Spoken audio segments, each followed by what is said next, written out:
Em 7 de novembro de 1975, um alarme disparou na base da Força Aérea de Malmstrom, em Montana, local de instalações de lançamento de mísseis Minuteman. Um time de alerta de sabotagem foi imediatamente para o local, onde viu um disco laranja brilhante do tamanho de um campo de futebol pairando sobre a área. Ele começou a se erguer e o radar do Comando de Defesa Aérea norte-americano o captou quando ele alcançou a altitude de 300 metros. 2 caças-bombardeiros F-106 foram despachados de Great Falls, Montana, para interceptar a aeronave. Mas antes dos caças chegarem, ela desapareceu das telas do radar. No dia seguinte, houve mais aparições, tanto visuais como por radar, sobre a base. Cada vez que os jatos penetravam na área, os OVNIs desligavam suas luzes, reaparecendo somente após os jatos terem partido. Nos 8 meses seguintes, 130 relatos semelhantes foram registrados no diário da base e no condado vizinho. Um dos primeiros e mais ilustres estudiosos de OVNIs foi Donald E. Keyhoe, um bacharel da Academia Naval e major reformado do Corpo de Fuzileiros. Em uma publicação de janeiro de 1950 da revista True, ele escreveu um artigo de grande alcance sobre os OVNIs. O artigo causou uma sensação instantânea e tornou-se um dos artigos mais amplamente lidos e discutidos do dia. Ele alegava que nenhuma de suas fontes de alto nível falaria sobre OVNIs, o que ele considerava como uma prova poderosa de que algo tremendamente importante estava sendo acobertado. Isso não vem do porta-voz da Força Aérea, nem do porta-voz do projeto. Eles simplesmente estão seguindo ordens. Essas ordens mandavam dar evasivas quanto a todas as aparições de OVNIs o mais rápido possível, assim que se tornassem públicas, negando que OVNIs realmente existam. Não estamos escondendo nada. As investigações são feitas públicas. As explicações, quando elas existem, foram tornadas públicas. Mais tarde, ele se tornou diretor do Comitê de Investigação Nacional sobre Fenômenos Aéreos, onde ele interrogou muitas agências do governo acerca do possível envolvimento ou conhecimento que tinham sobre os OVNIs. Segue um trecho de uma carta do FBI em resposta a uma das indicações do Major Keyhoe.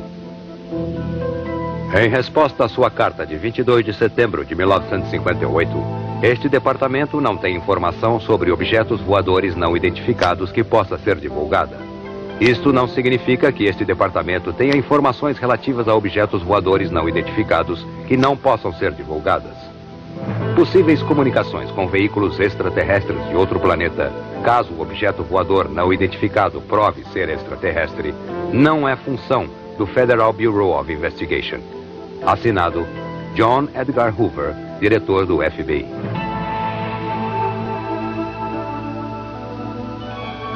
Há 6 categorias distintas de aparições. Encontros imediatos de primeiro grau, que se referem apenas à visão de um objeto não identificado. Encontros imediatos de segundo grau, que incluem tanto a aparição do OVNI, como também a prova tangível da aeronave ter passado pelo local, tal como marcas no chão, queimaduras na grama ou interferências em circuitos elétricos. Encontros imediatos de terceiro grau, que é o confronto direto com um ser ou entidade espacial, às vezes chamado de humanoide.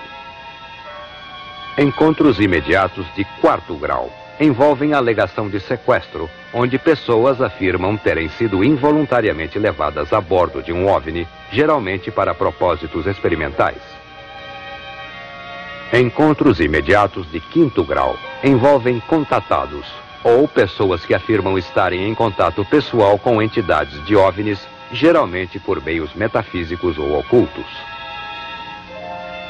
Encontros imediatos do sexto grau incluem ferimentos ou mortes resultantes de um encontro imediato com o OVNI.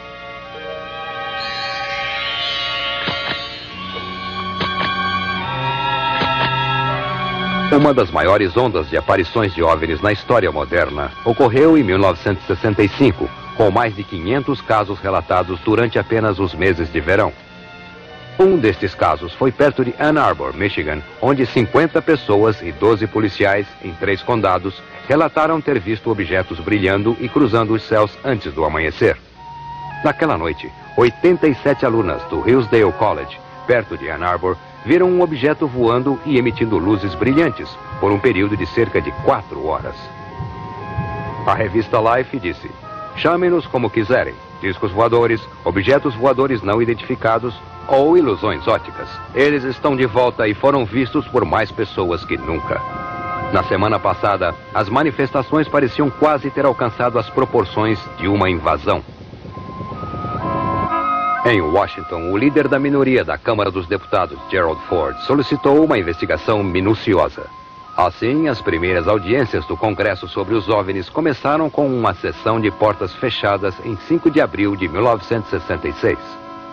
Chegaram à conclusão de que uma universidade importante receberia a tarefa de pesquisar os fenômenos dos OVNIs. A tarefa foi dada à Universidade do Colorado, e Edward Condon, professor de física, seria o diretor do grupo. Após muitas pesquisas, um relatório de 1.465 páginas foi elaborado por 36 autores a um custo de mais de $500 milhão. O relatório foi sumariado na seção intitulada de Conclusões e Recomendações. Ele afirma que nossa conclusão geral é que nada surgiu do estudo de OVNIs nos últimos 21 anos que acrescentasse alguma coisa ao conhecimento científico. Uma consideração cuidadosa dos registros nos leva a concluir que amplos estudos posteriores sobre OVNIs provavelmente não se justificam em caso de haver a expectativa de que através deles ocorra um avanço da ciência. Em 17 de abril de 1966, os xerifes Dale Spower e Wilbur Neff acabavam de investigar um acidente quando perceberam um objeto luminoso a 300 metros acima do chão, a leste de Ohio. Eles então começaram uma perseguição a uma velocidade de aproximadamente 135 km por hora. Um terceiro policial, Wayne Houston, estava ouvindo o rádio e se juntou à perseguição.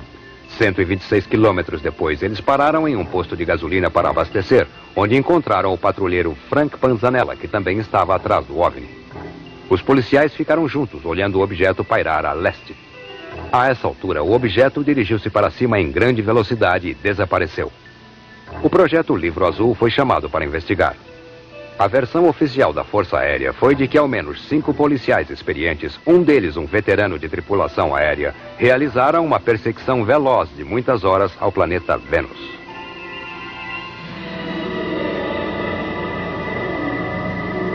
Por mais de 20 anos, de 1948 até 1969, a Força Aérea dos Estados Unidos esteve encarregada de investigar relatos de OVNIs. O primeiro estudo estabelecido em 1948 foi chamado de Projeto Signo. Suas conclusões foram que os OVNIs eram reais e calculavam que eles fossem aeronaves interplanetárias. O Pentágono censurou o relatório, acusando-o de uma fantasia de ficção científica. O próximo relatório, chamado de Projeto Relutante, foi criado no início de 1949 e devia ser realizado em segredo. Os críticos desta investigação se queixavam de que a Força Aérea queria controlar toda a pesquisa sobre os OVNIs e que sua autoridade superior parecia negar ou dar explicações vagas a todas as aparições. O projeto Relutante não durou muito e foi dissolvido oficialmente em dezembro de 1949. No entanto, houve muitos relatos recentes sobre aparições de OVNIs no Novo México e assim a Força Aérea lançou um novo estudo conhecido como Projeto Vislumbre. Um posto de observação foi montado no Novo México e foi equipado de câmeras, telescópios e outros equipamentos ópticos. Eles esperaram e após um ano de frustração, a Força Aérea eliminou o Projeto Vislumbre.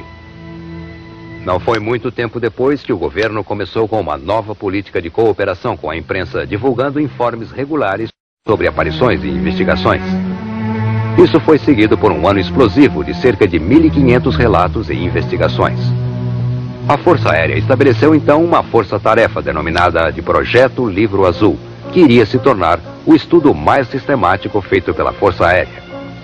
As testemunhas receberam um questionário de 8 páginas, fotografias foram analisadas e entrevistas de campo foram conduzidas. Investigadores monitoraram voos de aeronaves e checaram relatos de tempo. No total, a equipe do Projeto Livro Azul eliminou relatos sobre OVNIs que eram brincadeiras óbvias ou os que podiam ser atribuídos a fenômenos naturais. No entanto, para os casos que continuaram sem solução, os investigadores tinham duas escolhas: admitir que falharam na identificação do objeto ou dar qualquer explicação remotamente viável. O Projeto Livro Azul foi eliminado em 1969.